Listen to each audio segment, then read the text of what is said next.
ओम नमो नारायण। दोस्तों, आज मैं आपको गुरुवार व्रत कथा सुनाने जा रही हूँ। भारतवर्ष में एक प्रतापी और दानी राजा राज्य करता था। वह नित्य गरीबों और ब्राह्मणों की सहायता करता था।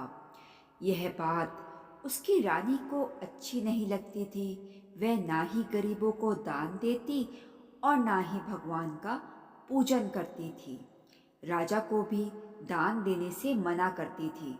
एक दिन राजा शिकार खेलने को वन को गए थे, तो रानी महल में अकेली थी। उसी समय बृहस्पतिवार देव साधु वेश में राजा के महल में भिक्षा के लिए गए और भिक्षा मांगी। रानी ने भिक्षा देने से इनकार किया और कहा, हे साधु महाराज, मैं तो दान पुण्य से तंग आ गई हूँ। मेरा पति सारा धन लुटाते रहते हैं। मेरी इच्छा है कि हमारा धन नष्ट हो जाए, फिर ना रहेगा बांस ना बचेगी बांसुरी। साधु ने कहा, देवी तुम तो बड़ी विचित्र हो। धन संतान तो सभी चाहते हैं। पुत्र और लक्ष्मी तो पापी के घर भी होनी चाहिए। यदि तुम्हारे पास अधिक धन है तो भूखों को भोजन दो, प्यासों के लिए प्याऊ बनवाओ, मुसाफिरों के लिए धर्मशाला खुलवाओ। जो निर्धन अपनी कुंवारी कन्याओं का विवाह नहीं कर सकते, उनका विवाह करा दो। ऐसे और कई काम हैं जिनके करने से तुम्हारा यश लोक परलोक में फैलेगा। परंतु रानी पर उपदेश का कोई प्रभाव न पड़ा। वह बोली, महाराज आप मुझे कुछ न समझाए। मैं ऐसा धन नहीं चाहती जो हर जगह बांटती फिरूं। साधु ने उत्तर दिया, यदि तुम्हारी ऐसी इच्छा है तो तथास्तु। तुम ऐसा करना कि बृहस्पतिवार के दिन घर लीप कर पीली मिट्टी से अपना सिर धोकर स्नान करना, भट्टी चढ़ाकर कपड़े धोना। ऐसे करने से आपका सारा धन नष्ट हो जाएगा। इतना कहकर वह साधु महाराज वहां से आलोप हो गए। साधु के अनुसार कई बातों को पूरा करते हुए रानी को केवल 3 बृहस्पतिवार ही बीते थे। उसकी समस्त धन संपत्ति नष्ट हो गई। भोजन के लिए राजा का परिवार तरसने लगा। तब एक दिन राजा ने रानी से बोला कि हे रानी, तुम यही रहो, मैं दूसरे देश को जाता हूँ, क्योंकि यहाँ पर सभी लोग मुझे जानते हैं, इसीलिए मैं कोई छोटा कार्य नहीं कर सकता। ऐसा कहकर राजा परदेश चला गया। वहां वह जंगल से लकड़ी काट कर लाता और शहर में बेचता। इस तरह वह अपना जीवन व्यतीत करने लगा। इधर राजा के परदेश जाते ही रानी और दासी दुखी रहने लगी। एक बार जब रानी और दासी को 7 दिन तक बिना भोजन के रहना पड़ा, तो रानी ने अपनी दासी से कहा, हे दासी, पास ही के नगर में मेरी बहन रहती है। वह बड़ी धनवान है। तू उसके पास जा और कुछ ले आ, ताकि थोड़ी बहुत गुजर बसर हो जाए। दासी रानी की बहन के पास गई। उस दिन गुरुवार था और रानी की बहन उस समय बृहस्पतिवार व्रत की कथा सुन रही थी। दासी ने रानी की बहन को अपनी रानी का संदेश दिया, लेकिन रानी की बड़ी बहन ने कोई उत्तर नहीं दिया।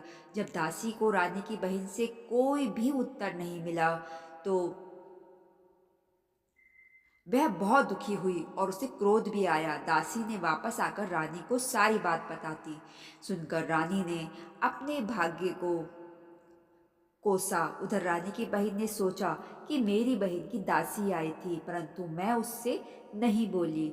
इससे वह बहुत ज्यादा दुखी हुई होगी। कथा सुनकर और पूजन समाप्त कर कर वह अपनी बहन के घर आई और कहने लगी कि हे बहन, मैं बृहस्पतिवार का व्रत कर रही थी। तुम्हारी दासी मेरे घर आई थी, परंतु जब तक कथा होती है तब तक तो उठते हैं ना ही बोलते हैं, इसीलिए मैं नहीं बोली। कहो दासी क्यों गई थी? रानी बोली, बहन तुमसे क्या छुपाऊं, हमारे घर में खाने के लिए अनाज तक को नहीं है। ऐसा कहते कहते रानी की आंखें भर आई।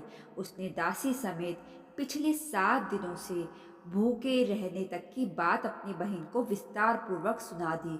रानी की बहन बोली, देखो बहन, भगवान बृहस्पतिवार देव सबकी मनोकामना को पूर्ण करते हैं। देखो, शायद तुम्हारे घर में अनाज रखा हो। पहले तो रानी को विश्वास नहीं हुआ, पर बहन के आग्रह करने पर उसने अपनी दासी को अंदर भेजा तो उसे सचमुच अनाज से भरा एक घड़ा मिल गया।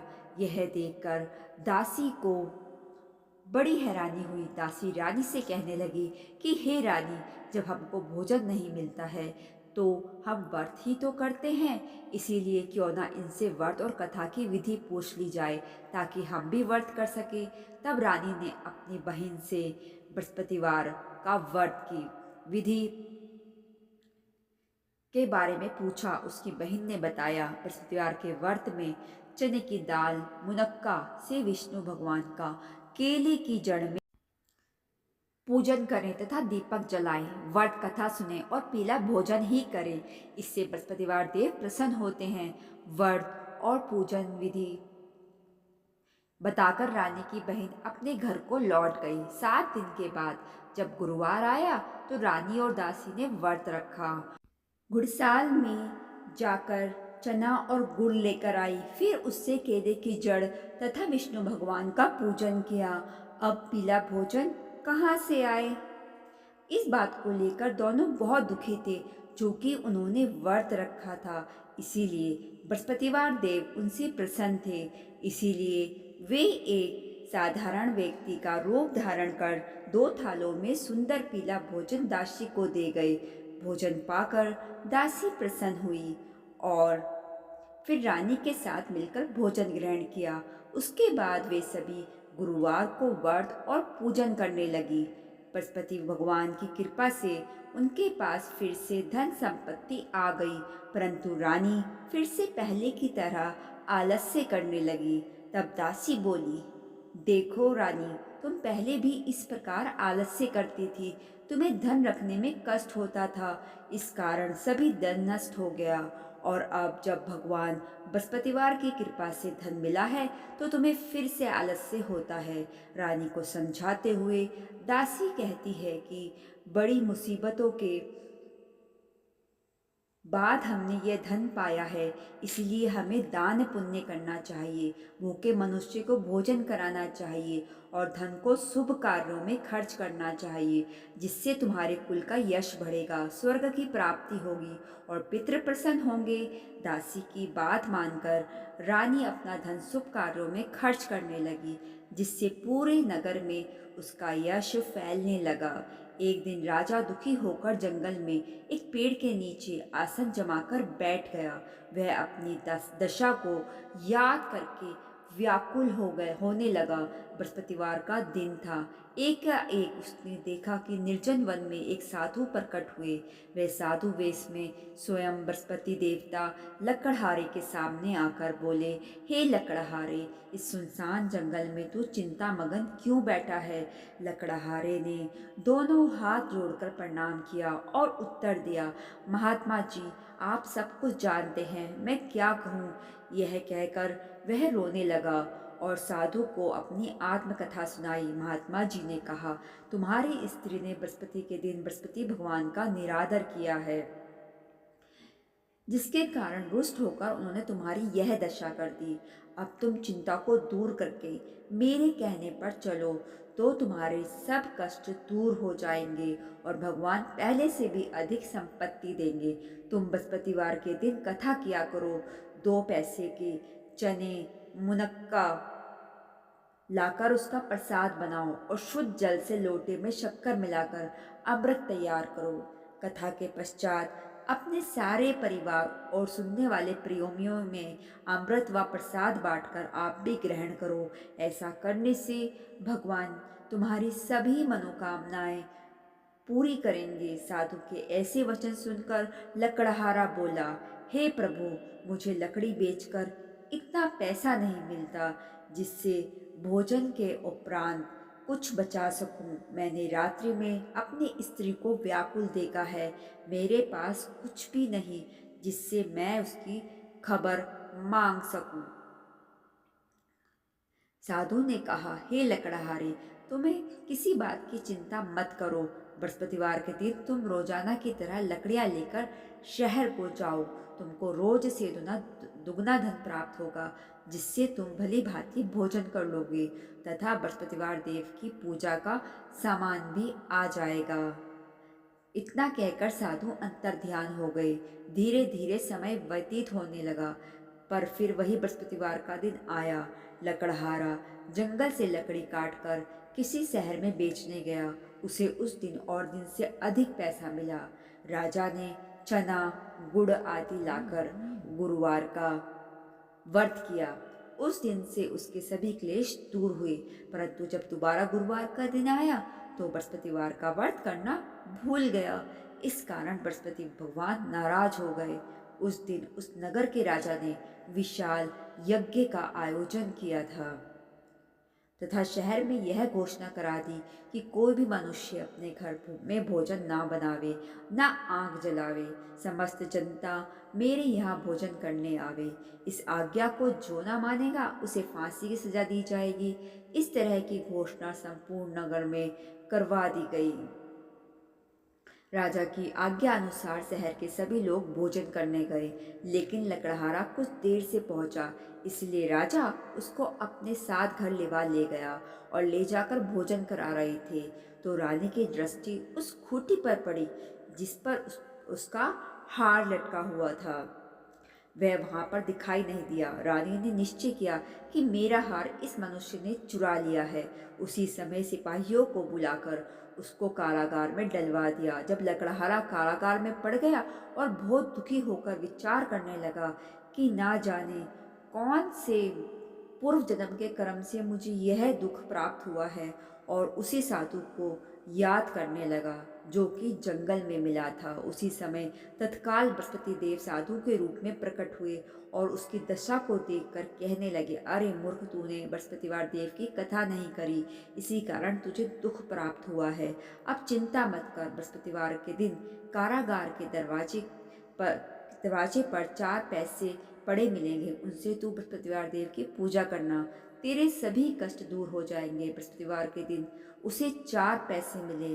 लकड़हारे ने कथा कही। उसी रात्रि को बृहस्पतिवार देव ने उस नगर के राजा को सपन में कहा, हे राजा, तुमने जिस आदमी को कारागार में बंद कर दिया है वह निर्दोष है, वह राजा है, उसे छोड़ देना। रानी का हार उसी खूंटी पर लटका है। अगर तू ऐसा नहीं करेगा तो मैं तेरा सारे राज्य पाट नष्ट कर दूंगा। इस तरह रात्रि के सपन को देखकर राजा प्रातःकाल उठा और खूंटी पर हार देखकर लकड़हारे को बुलाकर बहुत क्षमा याचना मांगी तथा लकड़हारे को योग्य सुंदर वस्त्र आभूषण देकर विदा कर दिया। बृहस्पतिवार देव की आज्ञा अनुसार लकड़हारा अपने नगर को चल दिया।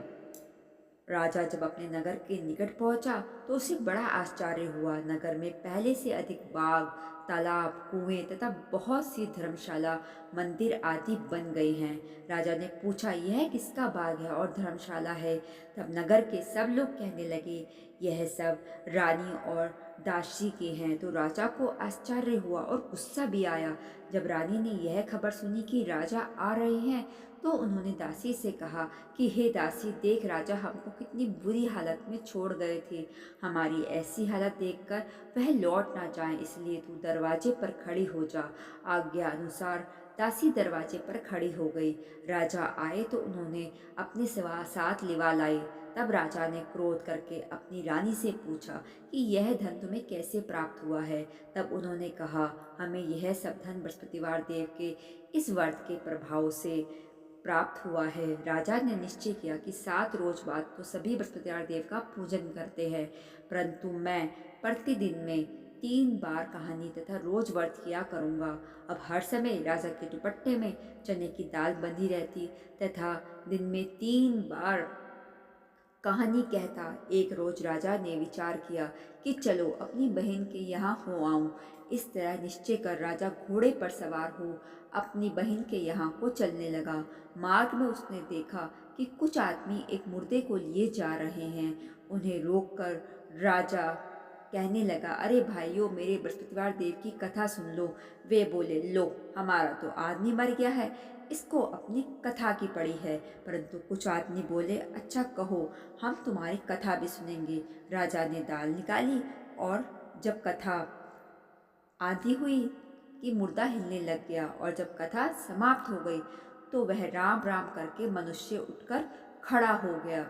आगे मार्ग में उसे किसान खेत में हल चलाता मिला। राजा ने उसे देखकर उससे बोला, अरे भैया, तुम मेरे बृहस्पतिवार की कथा सुन लो। किसान बोला, जब तक मैं तेरी कथा सुनूंगा तब तक 4 हरिया जोत लूंगा। जा अपनी कथा किसी और को सुनाना। इस तरह राजा आगे चलने लगा। राजा के हटते ही बैल पछाड़ खाकर गिर गए तथा किसान के पेट में बड़ी जोर का दर्द होने लगा। उस समय उसकी माँ रोटी लेकर आई। उसने जब यह देखा तो अपने पुत्र से सब हाल पूछा और बेटे ने सभी हाल कह दिया। तो बुढ़िया दौड़ी दौड़ी उस घुड़सवार के पास गई और उससे बोली कि मैं तेरी कथा सुनूंगी, तू अपनी कथा मेरे खेत पर चलकर ही कहना। राजा ने बुढ़िया के खेत पर जाकर कथा कही, जिसके सुनते ही वह बैल उठ खड़े हुए तथा किसान के पेट का दर्द भी बंद हो गया। राजा अपनी बहन के घर पहुंचा। बहन ने भाई की खूब मेहमानी की।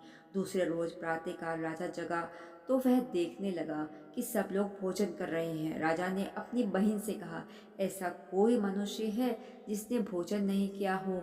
मेरी बृहस्पतिवार की कथा सुन ले।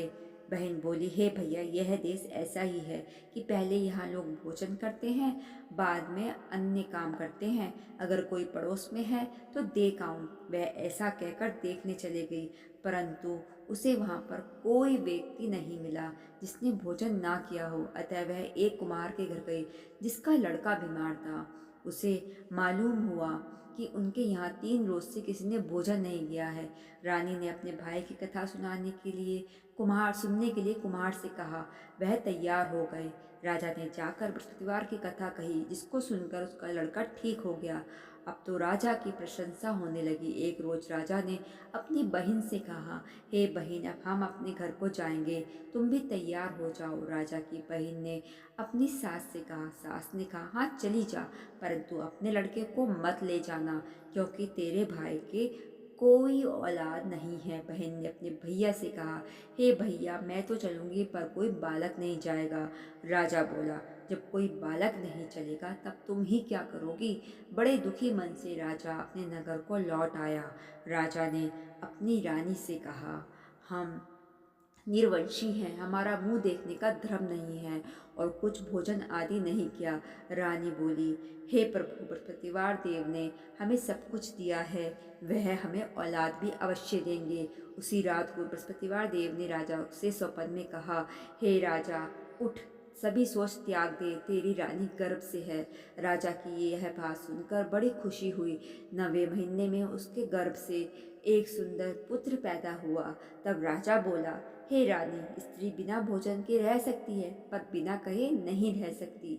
जब मेरी बहन आवे तो तुम उससे कुछ मत कहना। रानी ने सुनकर हाँ कर दिया। जब राजा की बहन ने यह समाचार सुना तो वह खुश हुई तथा बधाई लेकर अपने भाई के यहाँ आई। तभी रानी ने कहा, घोड़े चढ़कर तो नहीं आई, गधा चढ़ी आई। राजा की बहन बोली, भाभी, मैं इस प्रकार ना कहती तो तुम्हें औलाद कैसे मिलती?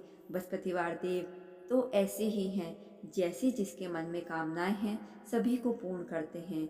जो सद्भावना पूर्वक बृहस्पतिवार का व्रत करता है, कथा पढ़ता है अथवा सुनता है तथा दूसरों को सुनाता है, बृहस्पतिवार देव उसकी सभी मनोकामनाएं पूर्ण करते हैं। तो सब मिलकर बोलो, बृहस्पतिवार महाराज की जय।